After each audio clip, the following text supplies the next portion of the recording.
Hello, नमस्कार। BN Hindi story में आपका बहुत-बहुत स्वागत है। आज फिर उपस्थित हुई हूँ एक नई कहानी के साथ। पद्मलाल पुन्नालाल बख्शी द्वारा लिखित कहानी क्या लिखूं? आज आप लोगों के समक्ष प्रस्तुत करने जा रही हूँ। मुझे आज लिखना ही पड़ेगा। अंग्रेजी के प्रसिद्ध निबंध लेखक ए.जी. गर्नर का कथन है कि लिखने की एक विशेष मानसिक स्थिति होती है। उस समय मन में कुछ ऐसी उमंग सी उठती है, हृदय में कुछ ऐसी स्फूर्ति सी आती है, मस्तिष्क में कुछ ऐसा आवेग सा उत्पन्न होता है कि लिखना ही पड़ता है। उस समय विषय की चिंता नहीं रहती। कोई भी विषय हो, उसमें हम अपने हृदय के आवेग को भर ही देते हैं। है टांगने के लिए कोई भी खूंटी काम दे सकती है। उसी तरह अपने मनोभाव को व्यक्त करने के लिए कोई भी विषय उपयुक्त है। असली वस्तु है हेड, खूंटी नहीं। इसी तरह मन के भाव ही तो अर्थात वस्तु हैं, विषय नहीं। गार्नर साहब के इस कथन की यथार्थता में मुझे संदेह नहीं, पर मेरे लिए कठिनता है यह है कि मैंने उस मानसिक स्थिति का अनुभव ही नहीं किया है जिसमें भाव अपने आप उदित हो जाते हैं। मुझे तो सोचना पड़ता है, चिंता करनी पड़ती है, परिश्रम करना पड़ता है, तब कहीं मैं एक निबंध लिख सकता हूँ। आज तो मुझे विशेष परिश्रम करना पड़ेगा क्योंकि मुझे कोई साधारण निबंध नहीं लिखना है। आज मुझे नमिता और अमिता के लिए आदर्श निबंध लिखना होगा। नमिता का आदेश है कि मैं दूर के ढोल सुहावने होते हैं इस विषय पर लिखूं। अमिता का आग्रह है कि मैं समाज सुधार पर लिखूं।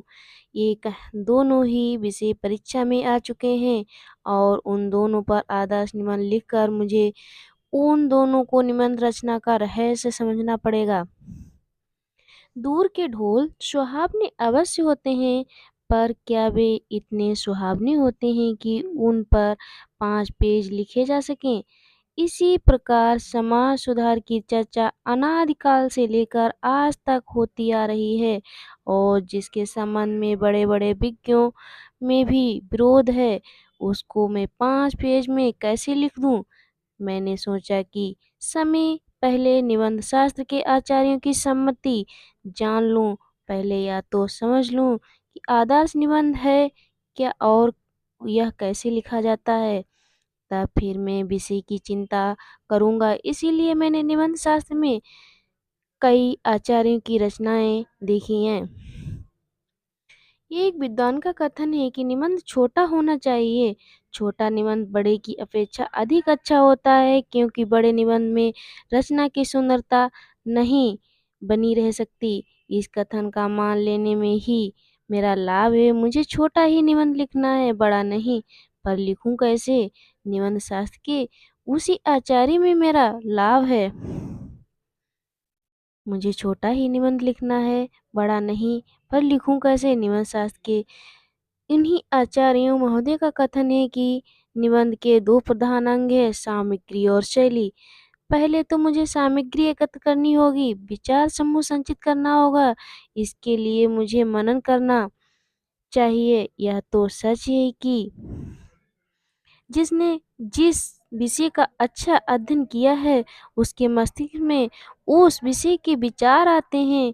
यह कौन जानता था कि दूर के ढोल सुहावने पर निबंध लिखने की आवश्यकता होगी। यदि यह बात पहले ज्ञात होती तो पुस्तकालय में जाकर इस निबंध का अनुसंधान कर लेता, पर अब समय नहीं। मुझे तो यहीं बैठकर 2 घंटे में 2 निबंध तैयार कर देने होंगे। यहाँ ना तो विश्वकोश है और ना कोई ऐसा ग्रंथ जिनमें इन विषयों की सामग्री उपलब्ध हो सके। अब तो मुझे अपने ही ज्ञान का विश्वास कर लिखना होगा। अगला भाग जल्द ही उपस्थित होंगी लेकर। तब तक के लिए धन्यवाद।